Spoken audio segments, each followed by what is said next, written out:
Good morning students. आज जो हम लोग पढ़ेंगे बायोमॉलिक्यूल्स। अगर हम लोग क्लास 12th की बात करें तो क्लास 12th में केमिस्ट्री में बायोमॉलिक्यूल्स एक टॉपिक है। उस बायोमॉलिक्यूल्स को हम लोग चूंकि पिछले वाले पार्ट में भी हम लोग जो है बायोमॉलिक्यूल्स बहुत पहले पढ़ चुके हैं। अगर हमारे पिछले वीडियो में देखें तो बायोमॉलिक्यूल्स के बहुत सारे टॉपिक हमने बनाया है, लेकिन आज जो हम लोग टॉपिक शुरू कर रहे हैं वो है एंजाइम। ये टॉपिक जो है अगर क्लास फर्स्ट ईयर की बात करें तो क्लास फर्स्ट ईयर के बायोलॉजी में ये साइटोलॉजी का तीसरा चैप्टर आता है, मीन्स सेल वाले टॉपिक में। उसके अलावा जो है अगर हम केमिस्ट्री में बात करें क्लास 12th के तो क्लास 12th में बायोमॉलिक्यूल्स में एक टॉपिक आता है एंजाइम्स। एंजाइम्स को अगर समझे तो एंजाइम होता क्या पहले ही जान ले। जो एंजाइम है इस शब्द का सबसे पहले प्रयोग कुहने ने किया। और क्यों किया उन्होंने? एंजाइम मतलब होता है एन मतलब मेल इन प्लस जाइम मतलब होता है ईस्ट। अब ये कहा गया कि कैसे ये मान ईस्ट में, ये क्या मतलब हुआ? तो असल में जो कुहने थे, कुहने ने से सबसे पहले जो है कुहने इन्होंने जो एंजाइम वर्ड का यूज किया, एंजाइम वर्ड यूज किया।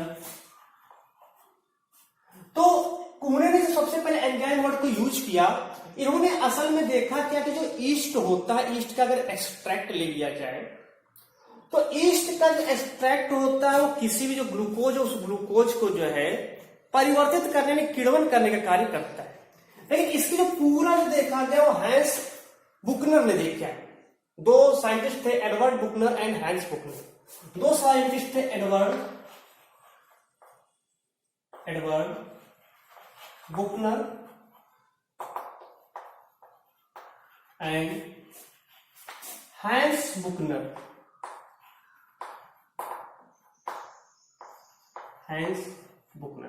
इन्होंने क्या देखा कि अगर इन्होंने कहा कि अगर ईस्ट का सत ले लिया जाए, ईस्ट का जो एक्सट्रैक्ट होता है, एक्सट्रैक्ट मतलब उसका सत जो है एक्सट्रैक्ट, जैसे जूस कहते हैं ना उसी प्रकार से, तो ईस्ट का जो एक्सट्रैक्ट लेकर के यानी उसको जो है एल्को उस पर क्या नाम है शुगर पर जो है उसको जो है, या जैसे गन्ने का रस है शुगर पर उसकी क्रिया कराई जाए तो यहाँ फर्मेंटेशन होता है। और इस फर्मेंटेशन के द्वारा जो है, इसके द्वारा फर्मेंटेशन के द्वारा यहां पर अल्कोहल का निर्माण हो जाता है। तो ये यहां पर जो है एंजाइम जो था इस तरह से हैंस बुकनर या एडवर्ड बुकनर एंड हैंस बुकनर ने सबसे पहले इसको देखा। लेकिन इसका जो नामकरण है कुहने ने दिया, एंजाइम शब्द का प्रयोग सबसे पहले कुहने ने किया। तो ये थी उसकी बात। अभी बात करते हैं सबसे पहले कि एंजाइम होता क्या है, एंजाइम कहते किसे हैं।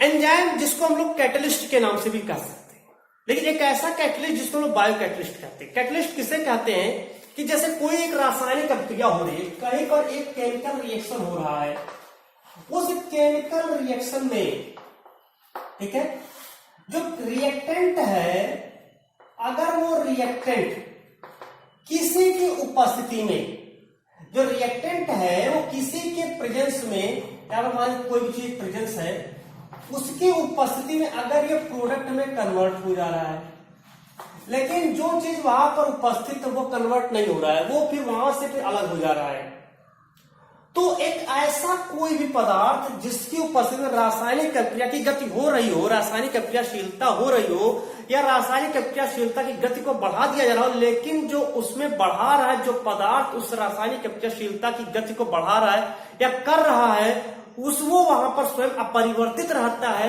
ऐसे पदार्थों को जो है हम लोग जो है कैटलिस्ट की श्रेणी में रखते हैं। एक और ध्यान देना कि जब केमिकल रिएक्शन पढ़ते हैं तो केमिकल रिएक्शन के समय जो है जो रिएक्टेंट्स होता है वो प्रोडक्ट में उसके कन्वर्ट होने की जो क्षमता होती है वो रिएक्टेंट्स के टेम्परेचर पर निर्भर करता है, रिएक्टेंट्स के पीएच पर निर्भर करता है, रिएक्टेंट्स के नेचर पर निर्भर करता है, और साथ में जो है उस रिएक्टेंट पर कार्य करने वाले कैटलिस्ट के नेचर पर निर्भर करता है। तो कैटलिस्ट क्या होता है? उत्प्रेरक होता है। उत्प्रेरक होता है जो उत्प्रेरणा देता है किस चीज को? रासायनिक अभिक्रियाशीलता की गति को बढ़ाने के लिए।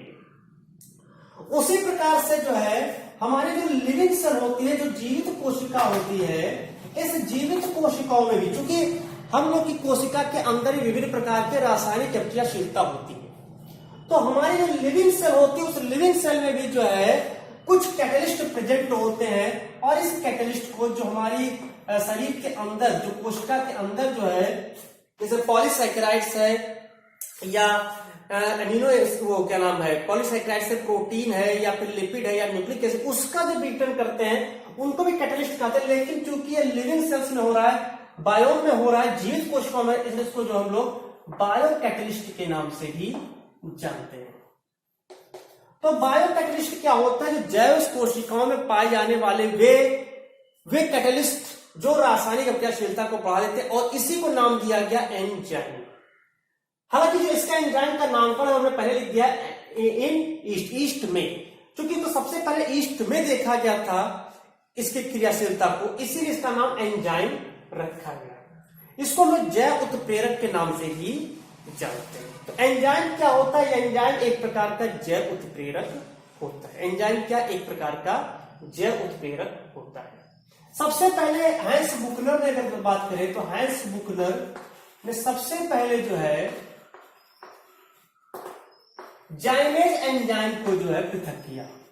सबसे पहले इन्होंने जो है जाइमेज एंजाइम को पृथक करने का काम जो है हैंस बुकनर ने किया था। इन्होंने जो है हैंस बुकनर ने जो ईस्ट है, उस ईस्ट से एक एंजाइम को निकाले, और वो एंजाइम क्या था? जो शुगर को अल्कोहल में कन्वर्ट कर रहा था, उसको उन्होंने नाम दिया जाइमेज एंजाइम। तो सबसे पहले जो पृथक्करण है, बुकनर ने जाइमेज एंजाइम को निकाला। एक साइंटिस्ट सुमनर ने जो है ये ईस्ट कोशिका से निकला था, ईस्ट सेल से। सुमनर ने यूरिएज नामक एंजाइम की जो है पृथक किया। ये यूरिएज एंजाइम को जो उन्होंने जो है पृथक किया, वो जैक बीन जो है, या जैसे हम लोग कहते हैं जिसको सेम, तो सेम से जो है सेम की कोशिकाओं से यूरिएज नामक एंजाइम को उन्होंने पृथक किया था। अभी बात करते हैं कि एंजाइम जो होता है इसके कुछ एग्जाम्पल। अगर हम एग्जाम्पल बात करें एग्जाम जो है एंजाइम के, जैसे मान लेते जाइमेज एंजाइम को ही ले लेते हैं। जाइमेज एंजाइम करता क्या है? जैसे जाइमेज एंजाइम है तो ये क्या करेगा? C12 S22 ये क्या नाम, C6 S12 O6, क्योंकि नॉर्मल ले लेते हैं, ग्लूकोज जरूरत नहीं पॉलीसैकेराइड लेने की। ये ग्लूकोज भी हो सकता है या फिर जो है फ्रक्टोज हो सकता है, उससे मतलब नहीं है, फ्रक्टोज है, ठीक है। तो ये जाइमेज एंजाइम होता है, इस जाइमेज एंजाइम की उपस्थिति में जो ग्लूकोज या फ्रक्टोज होता है ये कन्वर्ट हो जाता है एथिल अल्कोहल में, और प्लस यहां पर कार्बन डाइऑक्साइड निकल जाता है। तो जाइमेज एंजाइम क्या करता है? जो ग्लूकोज या फ्रक्टोज उसका किण्वन करके उसको एथिल अल्कोहल में कन्वर्ट करने का काम करता है। जैसे मान लेते हैं माल्टेज एंजाइम है, तो माल्टेज एंजाइम क्या करते हैं? C12 S22 O11 है, ये मान लेते हैं माल्टोज है, माल्टोज। तो इस पर जो काम करेगा उसका नाम रहेगा माल्टेज। ये माल्टेज क्या करता है? इसको जो है तोड़ करके इसका हाइड्रोलिसिस कराता है। ये माल्टेज क्या करेगा? यहां पर हाइड्रोलिसिस कराएगा H2O के साथ, और ये माल्टेज एंजाइम की उपस्थिति में ये यहां पर C6H12O6 के दो अणु यहां पर बन जाते हैं। तो इस तरह से माल्टेज एंजाइम जो होता है माल्टोज को जो करता है। इसी प्रकार अगर मान लेते हैं ये सुक्रोज है, मान लिया C12 S22 O11 है, सुक्रोज, तो यहां पर जो है हाइड्रोलिसिस होगा और यहां पर इन्वर्टेज एंजाइम आएगा, और ये इन्वर्टेज एंजाइम जो है C6H12O6 प्लस C6H12O6 मतलब कि ग्लूकोज और एक अणु ग्लूकोज का और एक अणु फ्रक्टोज को यहां पर तोड़ देता है। तो इस तरह से यहां पर, या इसके अलावा इसमें एक कहते हैं जैसे मात्र डायस्टेज एंजाइम। डायस्टेज एंजाइम जब आता है जो स्टार्च को जो है, स्टार्च को उसके जो है डाइसैकेराइड में तोड़ने का कार्य करता है। तो इसके एग्जाम्पल होते हैं जाइमेज है, माल्टेज है, इन्वर्टेज है, डायस्टेज है, लाइपेज है, बहुत सारे प्रोटीज है, बहुत सारे नाम आएंगे। तो ये सभी जो होते हैं ये जो है एंजाइम के एग्जाम्पल होते हैं। अभी हम बात करते हैं नॉमेनक्लेचर ऑफ एंजाइम्स की, एंजाइम का नामकरण कैसे किया जाता है। हालांकि एंजाइम के नामकरण से पहले एक टॉपिक और यहां पर देख लें कि जैसे हैंस बुकनर ने यहां पर जो एंजाइम को खोजा, तो जो एंजाइम है इस एंजाइम की क्रियाशीलता को ध्यान में रखते हुए, जो एंजाइम होता है एंजाइम की क्रियाशीलता को ध्यान में रखते हुए जो है Beadle and Tatum Beadle and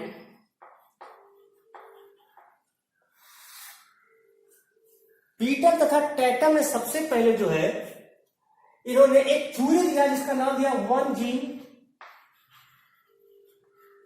one enzyme and one metabolic reaction. Beadle and Tatum ने यहां पर सिद्ध किया कि जो एंजाइम होता है प्रत्येक जीन के लिए प्रत्येक एंजाइम निश्चित होता है और वो एंजाइम जो होता है उस जीन के जो मेटाबॉलिक रिएक्शन से जो उसके उपापचयी क्रिया उस उपापचयी क्रियाओं को प्रभावित करने की क्षमता रखता है। तो इस तरह से जो एंजाइम होता है एंजाइम एक बायोकैटलिस्ट के रूप में उपस्थित होता है, अगर कोशिका के अंदर है और बाहर तो उसको कैटलिस्ट के नाम से जानते हैं।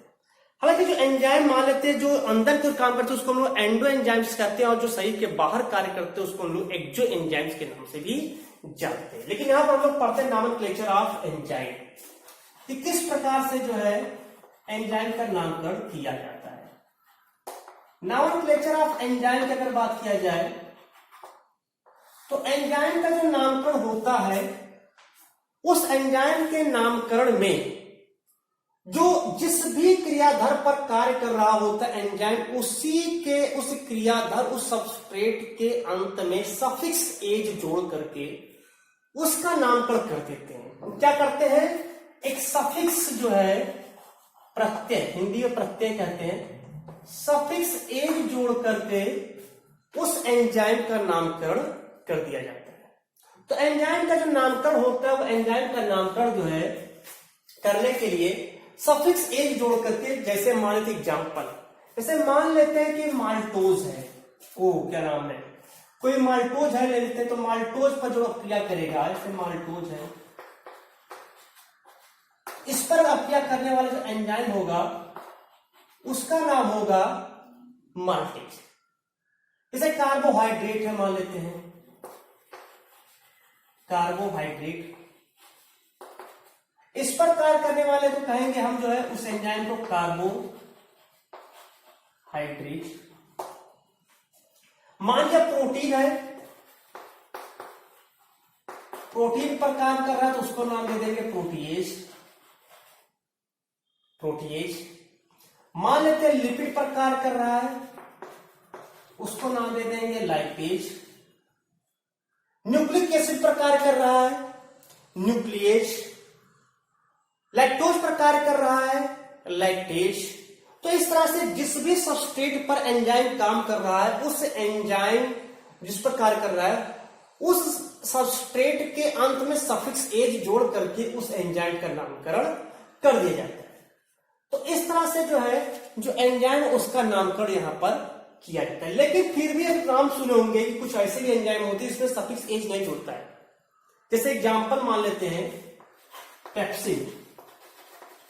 पेप्सिन में कहां एक जुड़ा है, ट्रिप्सिन कहां एक जुड़ा है, काइमोट्रिप्सिन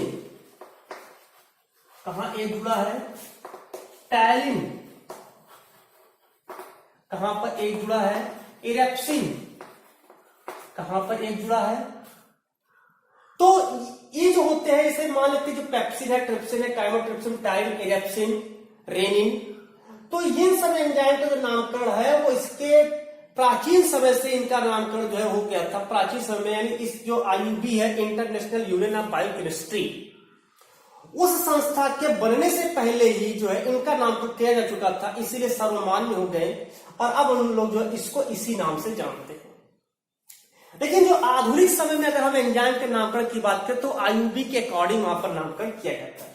आईयूबी के अकॉर्डिंग उसका नामकरण किया जाता है।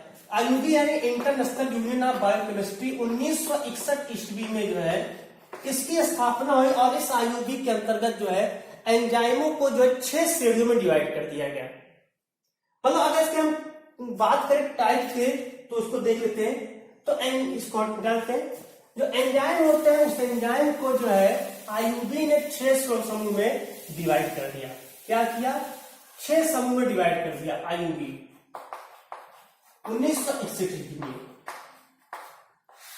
6 ग्रुप में इसको जो सभी एंजाइम्स को डिवाइड कर दिया। ये 6 ग्रुप है, ये उसकी क्रियाशीलता के आधार पर किया गया। जो एंजाइम उस एंजाइम की सक्रियता के आधार पर जो है यहां पर जो है 6 समूह में डिवाइड किया गया। जिसमें सबसे पहले की बात करें ऑक्सीडोरिडक्टेज एंजाइम, ऑक्सीडोरिडक्टेज एंजाइम।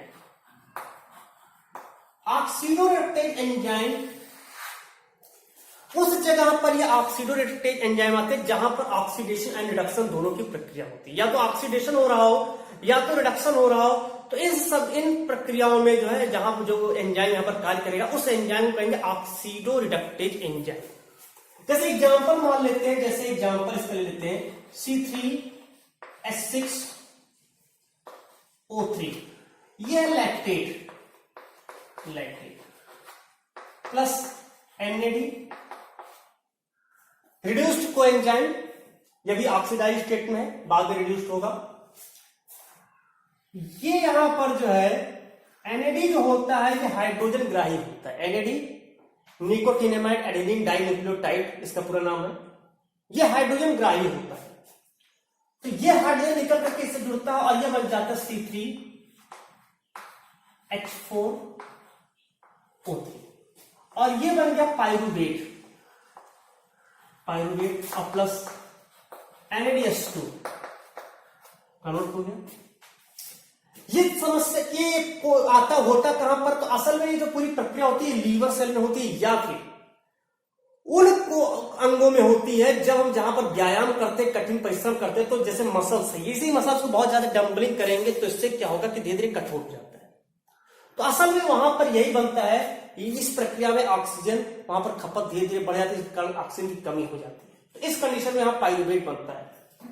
तो जो ऑक्सीडोरिडक्टेज एंजाइम जहां पर ऑक्सीडेशन एंड रिडक्शन की प्रक्रिया होती है उसको हम लोग ऑक्सीडोरिडक्टेज एंजाइम की श्रेणी में रखते हैं। यानी ऐसे जो भी एंजाइम जो ऑक्सीडेशन में काम कर रहा है उसका नाम कुछ भी हो सकता है, उससे मतलब नहीं है, ग्रुप उसका ऑक्सीडोरिडक्टेज होगा, ग्रुप उसका ऑक्सीडोरिडक्टेज होगा।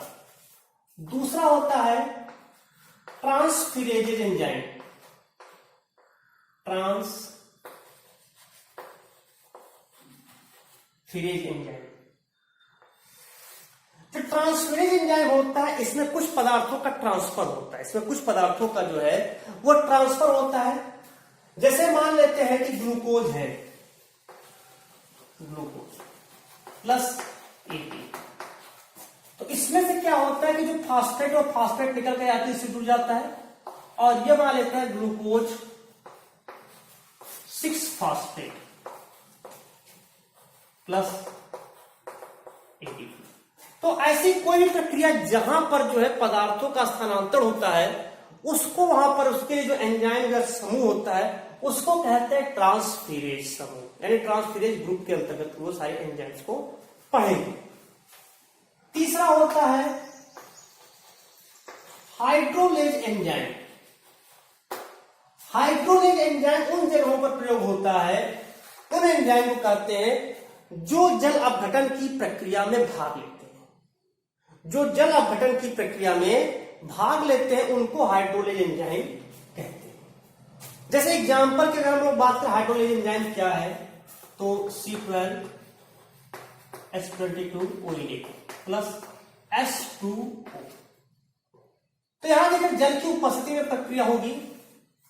जब जल की उपस्थिति में कोई जटिल यौगिक अपने सरल अणुओं में टूटता है तो उसको वहां पर एंजाइम प्रयुक्त होता है, वो हाइड्रोलेज एंजाइम होता है। या कभी कि स्टार्च भी जो है डाइसेक्राइड में टूट रहा हो, जब कोई जटिल यौगिक अपने सरल अणुओं में जल की उपस्थिति में टूट रहा हो वहां पर जो भी एंजाइम आएगा वो सभी एंजाइम को हाइड्रोलेज एंजाइम कहेंगे, हाइड्रोलिटिक एंजाइम या हाइड्रोलेज एंजाइम, समूह हाइड्रोलेज होगा।